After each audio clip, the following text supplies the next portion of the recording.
Mysuru. Hi guys, welcome back to our YouTube channel travel with Khushi. ಏನಪ್ಪ ಇವತ್ತು hello Mysuru ಅಂತ ಇದ್ದೀನಿ ಅಂದ್ಕೊಂಡಿದ್ದೀರಾ? ಏನಂದರೆ ಇವತ್ತು ನಾವು ಮೈಸೂರಲ್ಲಿರೋ ಚಾಮುಂಡೇಶ್ವರಿ ತಾಯಿ ಟೆಂಪಲ್ಗೆ ಬಂದಿದ್ದೀವಿ. ಏನಂದರೆ ಇದು ನೋಡಿ ಲೊಕೇಶನ್ ಚೇಂಜ್ ಇದೆ. ನೀವು ಅನ್ಕೊತಿರ್ಬೋದು ಚಾಮುಂಡೇಶ್ವರಿ ಟೆಂಪಲ್ ಅಂತ ಹೇಳ್ಬಿಟ್ಟು ಇದೇನೋ ನೋಡಿಸ್ತಾ ಇದ್ದಾರೆ ಅಂತ ಹೇಳ್ಬಿಟ್ಟು. ಇದು ಭೋಗಾದಿ ಹತ್ರದಲ್ಲಿ ಸ್ವರ್ಣನಗರದಲ್ಲಿ ಇದೆ. ಈ ಭೋಗಾದಿ ಹತ್ರ ಈ ಟೆಂಪಲ್ ಏನಂದರೆ ನಿಮಗೆ ಆಷಾಢ ಟೈಮಲ್ಲಿ ಸ್ಪೆಷಲ್ ಪೂಜೆ ನಡೀತದೆ. ತುಂಬ ಜನ ಇರ್ತಾರೆ.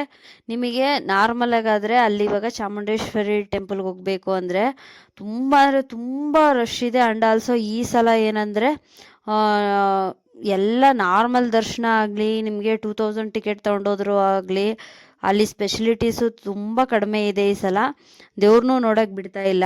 ಅಲ್ಲಿ ಏನಂದರೆ ನಿಮಗೆ ಆಷಾಢದಲ್ಲಿ ಹೋದ್ರೂ ನಿಮಗೆ ಅಲ್ಲಿ ದರ್ಶನ ಮಾಡ್ಕೊಳ್ಳೋಕ್ಕಾಗಲ್ಲ. ಅದೇ ಈ ಕಡೆ ನೋಡಿ, ಇಲ್ಲಿ ಚಾಮುಂಡೇಶ್ವರಿ ಉದ್ಭವ ಆಗಿರೋದು ಇಲ್ಲೇನೆ. ಈ ಪ್ಲೇಸು ಇದು ಏನಂದರೆ ನಿಮಗೆ ಭೋಗಾದಿಯಿಂದ ಬಂದರೆ ಸ್ವರ್ಣನಗರ ಒಳಗಡೆ ಹೋದರೆ ಒಂದು ದೊಡ್ಡ ಲೇಔಟ್ ಒಳಗಡೆ ಇದಿರೋದು. ಇನ್ನೊಂದೇನೆಂದರೆ ಇದು ಎಷ್ಟು ನೀಟ್ ಆ್ಯಂಡ್ ಕ್ಲೀನಾಗಿ ಇದು ಮಾಡಿದ್ದಾರೆ ಅಂದರೆ ಫುಲ್ ಎಲ್ಲ ನಿಮಗೆ ಗಾರ್ಡನ್ ಇದೆ. ಫುಲ್ ಯಾವ ಕಡೆ ನೋಡಿದ್ರು ಗಿಡ ಇದೆ. ಯಾವ ಥರ ಫುಲ್ ನೇಚರ್ ಮಧ್ಯದಲ್ಲಿ ಟೆಂಪಲ್ ಕಟ್ಟಿರೋದು. ಇನ್ನೂ ಇಂಪ್ರೂವ್ ಮಾಡ್ತಿದ್ದಾರೆ. ಇದೇನೆಂದರೆ 2018 ಇದು ಸ್ಥಾಪನೆ ಆಗಿರೋದು ಟೆಂಪಲ್ಲು. ಇಲ್ಲಿ ತಾಯಿ ನೋಡೋಕ್ಕಂತೂ ತುಂಬ ಚೆನ್ನಾಗಿರ್ತಾರೆ. ನಿಮಗೆ ಅದು ಒಳಗಡೆ ವಿಡಿಯೋ ಮಾಡೋಕ್ಕೆ ಬಿಡಲಿಲ್ಲ, ಆಚೆಯಿಂದ ರೆಕಾರ್ಡ್ ಮಾಡಿದ್ದೀನಿ, ಅದು ಅಪ್ಲೋಡ್ ಮಾಡಿರ್ತೀನಿ ನೋಡಿ. ಏನಂದರೆ ಇದು ವಿಡಿಯೋ ನಾನು ಮಾಡೋಕ್ಕೆ ಕಾರಣ ಏನಂದರೆ, ನಾನು ಹೋಗಿ ತುಂಬ ದಿನ ಆಯಿತು, ಬಟ್ ಇದು ವಿಡಿಯೋ ನಾನು ಮಾಡಿರಲಿಲ್ಲ. ಸ್ವಲ್ಪ ಟೈಮ್ ಇಲ್ದ ವಾಯ್ಸ್ ಕೊಡೋಕ್ಕಾಗಿಲ್ಲ. ಅದರಿಂದ ಒಂದು 2 ವೀಕ್ಸಿಂದ ವೀಡಿಯೋಸ್ ಲೇಟ್ ಆಗ್ತಿದೆ ಗೈಸ್. ಇನ್ಮೇಲೆ ವೀಡಿಯೋಸು ಲೇಟ್ ಆಗಲ್ಲ, ಆನ್ ಟೈಮ್ಗೆ ನಿಮಗೆ ವೀಡಿಯೋಸ್ ಬಿಡ್ತೀನಿ. ಇನ್ನೊಂದೇನೆಂದರೆ ನಮ್ಮ ಚಾನಲ್ನಲ್ಲಿ ವೀಡಿಯೋಸು ಥರ್ಸ್ಡೇ ನಿಮಗೆ 6:30ಗೆ ಬರುತ್ತೆ, ಆ್ಯಂಡ್ ಆಲ್ಸೋ ಸಂಡೇ 6:30ಗೆ ಬರುತ್ತೆ. ಈಗ ಈ ಮಧ್ಯೆ ಲೈವ್ ಮಾಡೋಕ್ಕೆ ಸ್ಟಾರ್ಟ್ ಮಾಡಿದ್ದೀನಿ. ಲೈವು ನಿಮಗೆ ಎವ್ರಿ ಮಾರ್ನಿಂಗ್ ಬರುತ್ತೆ ಲೈವು. ಈ ನೋಡಿ, ಇಲ್ಲಿ ತಾಯಿ ಎಷ್ಟು ಆಚೆ ನಿಂತ್ಕೊಂಡು ನೋಡಿದ್ರೆ ಫುಲ್ ಕ್ಲೀನ್ ಆ್ಯಂಡ್ ನೀಟಾಗಿ ಕಾಣ್ತಾರೆ. ಇನ್ನೊಂದೇನೆಂದರೆ ಎಷ್ಟು ಕ್ರೌಡ್ ಬಂದರೂ ನೀಟಾಗಿ ಮೇಂಟೈನ್ ಮಾಡ್ತಾರೆ. ಬೇಗ ದರ್ಶನ ಆಗುತ್ತೆ. ನಿಮ್ಗೆ ಯಾರಿಗಾದ್ರೂ ಹೋಗೋಕ್ಕಾಗಿಲ್ಲ ಚಾಮುಂಡೇಶ್ವರಿ ಟೆಂಪಲ್ಗೆ ಅಂದರೆ ದಯವಿಟ್ಟು ನಿಯರ್ ಬೈ ಇದೆ, ಇದು ಬಂದು ದರ್ಶನ ಮಾಡ್ಕೋಬೋದು. ಇಲ್ಲಿ ಅನ್ನಪ್ರಸಾದ ನಡೀತಾ ಇರುತ್ತೆ ಯಾವಾಗೂ. ಅಲ್ಲಿ ಟೆಂಪಲ್ ಅವರು ಕೊಡ್ತಾರೆ ಅನ್ನಪ್ರಸಾದ. ಇಫ್ ಇನ್ ಕೇಸ್ ಅನ್ನಪ್ರಸಾದ ಅಲ್ಲಿ ಕೊಡ್ತಾ ಇಲ್ಲ ಅಂದರೂ ತುಂಬ ಜನ ಆಷಾಢದಲ್ಲಿ ನಿಮಗೆ ಗೊತ್ತಿರುತ್ತೆ, ಎಲ್ಲೆಲ್ಲಿ ನೋಡಿದ್ರೂ ಅನ್ನದಾನ ನಡೀತಾ ಇರುತ್ತೆ.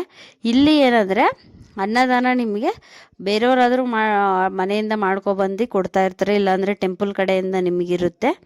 ನೀವೇನಾದರೂ ಹೋಗೋಕ್ಕಾಗಿಲ್ಲ, ಚಾಮುಂಡಮ್ಮಗೆ ದರ್ಶನ ಮಾಡಿಲ್ಲ ಈ ಸಲ, ಎಷ್ಟು ರಶ್ ಇದೆ ಹೋಗೋಕ್ಕಾಗ್ತಾ ಇಲ್ಲ ಅಂತ ಬೇಜಾರಾಗಿ ಯಾರಾದರೂ ಹೋಗಿಲ್ಲ ಅಂದರೆ ದಯವಿಟ್ಟು ಭೋಗಾದಿಗೆ ನೀವು ವಿಸಿಟ್ ಮಾಡಿ. ಅಲ್ಲಿ ತುಂಬ ಅಂದರೆ ತುಂಬ ಸ್ಪೇಷಿಯಸ್ ಇದೆ, ತುಂಬ ನೇಚರ್ ಮಧ್ಯದಲ್ಲಿದೆ. ಇನ್ನೊಂದೇನೆಂದರೆ ನಾವು ಒಂದು 2-3 ಇಯರ್ಸ್ ಬ್ಯಾಕ್ ಒಂದು ಸಲ ಈ ಟೆಂಪಲ್ಗೆ ಹೋಗಿದ್ದೆ. ಬಟ್ ಏನಂದರೆ ಆವಾಗ ಆಷಾಢ ಟೈಮಲ್ಲೆಲ್ಲ, ಯಾವಾಗೋ ಫ್ರೆಂಡ್ಸ್ ಜೊತೆ ಹೋಗಿದ್ದು, ಅವಾಗ ಅಷ್ಟಿರಲಿಲ್ಲ. ಈ ಸಲ ತುಂಬ ಜನ ಇದೆ. ಇನ್ನೊಂದೇನೆಂದರೆ ಆಚೆ ಎಲ್ಲ ಇಂಪ್ರೂವ್ಮೆಂಟ್ ಆಗಿದೆ. ನಿಮಗೆ ಇವಾಗ ಮೇಯ್ನ್ ರೋಡಲ್ಲೇ ನಿಮಗೆ ಭೋಗಾದಿದು ಮೇಯ್ನ್ ರೋಡ್ ಮುಂಚೆ ಒಂದು ಸ್ವಲ್ಪ ಭೋಗಾದಿ ಬಿಟ್ಟು ಮುಂದೆ ಬಂದಿದ ತಕ್ಷಣ ಮರ್ಟಿಗೆದ್ನಳ್ಳಿ ಬರುತ್ತೆ. ಅದು ಮುಂದೆ ಹೋದರೆ ಅದು ಅಲ್ಲೇ ಲೆಫ್ಟ್ ಸೈಡಲ್ಲಿ ನಿಮಗೆ ಬೋರ್ಡ್ ಹಾಕಿರ್ತಾರೆ. ಆ ಬೋರ್ಡಲ್ಲಿ ಒಳಗಡೆ ಹೋದರೆ ಅಲ್ಲಿ ಲೇಔಟ್ ಸಿಗುತ್ತೆ. ಲೇಔಟಿಂದ ಒಳಗಡೆ ಹೋಗಬೇಕು ನೀವು. ಅಂದರೆ ಈ ಸಲ ಟೆಂಪಲ್ ಮುಂದೆ ಎಲ್ಲ ನಿಮಗೆ ಅಂಗಡಿಗಳು ಎಲ್ಲ ಇದೆ. ನಿಮಗೆ ಯಾವ ಥರ ಇನ್ನೊಂದು ತಿಂಡಿ ಐಟಮ್ ಬೇಕು ಅಂದರೂ ಸಿಗುತ್ತೆ. ಇನ್ನೊಂದೇನೆಂದರೆ ಸ್ಯಾರೀಸು ಎಲ್ಲ ನಿಮಗೆ ವೀಡಿಯೋಸು ಅಪ್ಲೋಡ್ ಮಾಡಿರ್ತೀನಿ, ಮುಂದೆನೇ ಇರುತ್ತೆ. ಮುಂಚೆ ಏನಂದರೆ ಇಲ್ಲಿ ಆಚೆ ಏನೋ ನಿಮಗೆ ಸಿಗ್ತಾ ಇರಲಿಲ್ಲ ತಿನ್ನೋಕ್ಕಾಗಲಿ, ಏನಾದರೂ ಪರ್ಚೇಸ್ ಮಾಡೋಕ್ಕಾಗಲಿ. ಏನಂದರೆ ಮುಂಚೆ ಈ ಟೆಂಪಲ್ ಅಷ್ಟು ಯಾರಿಗೂ ಗೊತ್ತಿರಲಿಲ್ಲ, ಪಾಪ್ಯುಲರ್ ಆಗಿರಲಿಲ್ಲ. ಇವಾಗ ಸ್ವಲ್ಪ ಎಲ್ಲರೂ ಹೋಗಿ ವೀಡಿಯೋಸ್ ಮಾಡೋದ್ರಿಂದ ಅಲ್ಲಿ ಒಂದು ಟೆಂಪಲ್ ಇದೆ ಅಂತ ಎಲ್ರಿಗೂ ಗೊತ್ತಾಗಿದೆ. ಅದರಿಂದ ಈಗ ನಿಮಗೆ ಆಚೆ ಸ್ಯಾರೀಸು ಎಲ್ಲ ಇದೆ. ಏನೋ ಗೊತ್ತಿಲ್ಲ, ಈ ವರ್ಷ ಇಷ್ಟು ಫ್ರೀಯಾಗಿದೆ, ನೆಕ್ಸ್ಟ್ ವರ್ಷ ಇಲ್ದು ಕಮರ್ಷಿಯಲ್ ಮಾಡ್ತಾರೇನೋ ಗೊತ್ತಿಲ್ಲ. ಇವಾಗೆಲ್ಲ ಒಂದು 2-3 ಅಂಗಡಿ ಇದೆ, ನೆಕ್ಸ್ಟ್ ನೋಡಿದ್ರೆ ಫುಲ್ ಅಂಗಡಿಗಳೇ ತುಂಬಿರ್ತವೆ ಅನಿಸುತ್ತೆ. ಇದು ಕಮರ್ಷಿಯಲ್ ಆಗಿಲ್ಲ ಅಂದರೆ ಚೆನ್ನಾಗಿರುತ್ತೆ ಗೈಸ್. ಯಾಕಂದ್ರೆ ಇವಾಗ ಎಲ್ಲ ನೋಡಿದ್ರು ಜನ ತುಂಬಿರ್ತಾರೆ. ದರ್ಶನಕ್ಕೆ ಎಷ್ಟು ನಿಮ್ಗೆ ವಿ.ಐ.ಪಿ ಟಿಕೆಟ್ ತಗೊಂಡೋದ್ರು ದೇವ್ರನ್ನ ನೋಡಕ್ ಆಗಲ್ಲ. ಈ ತರ ಚಿಕ್ಕ ಚಿಕ್ಕ ಟೆಂಪಲಲ್ಲಿ ನಾವು ದೇವ್ರನ್ನ ಕಣ್ತುಂಬ ನೋಡ್ಬೋದು. ಬಟ್ ಈಗೆಲ್ಲ ಜಾಸ್ತಿ ಪಾಪ್ಯುಲರ್ ಆಗೋದ್ರಿಂದ ನೆಕ್ಸ್ಟ್ ಇಯರ್ ಇಲ್ಲೂನು ಏನಾದ್ರು ಜಾಸ್ತಿ ಜನ ಆಗ್ತಾರೇನೋ ಗೊತ್ತಿಲ್ಲ ಗೈಸ್. ನೀವೇನಂತೀರಾ ಗೈಸ್? ನಿಮ್ಮ ಅನಿಸಿಕೆಗಳನ್ನ ಕಮೆಂಟ್ ಮೂಲಕ ತಿಳಿಸಿ. ಇನ್ನ ಯಾರಾದ್ರೂ ನನ್ನ ಚಾನಲ್‌ನ ಸಬ್ಸ್ಕ್ರೈಬ್ ಮಾಡ್ಕೊಂಡಂಗೆ ನೋಡ್ತಾ ಇದ್ರೆ ದಯವಿಟ್ಟು ಸಬ್ಸ್ಕ್ರೈಬ್ ಮಾಡ್ಕೊಳ್ಳಿ, ಸಪೋರ್ಟ್ ಮಾಡಿ ಗೈಸ್. ಇವತ್ತಿನ ವ್ಲಾಗ್ ಇಷ್ಟೇ. ಮತ್ತೊಂದು ವಿಡಿಯೋದಲ್ಲಿ ಮತ್ತೆ ಸಿಗ್ತೀನಿ. ನಾನು ನಿಮ್ಮ ಪ್ರೀತಿಯ Khushi. Bye bye. Take care.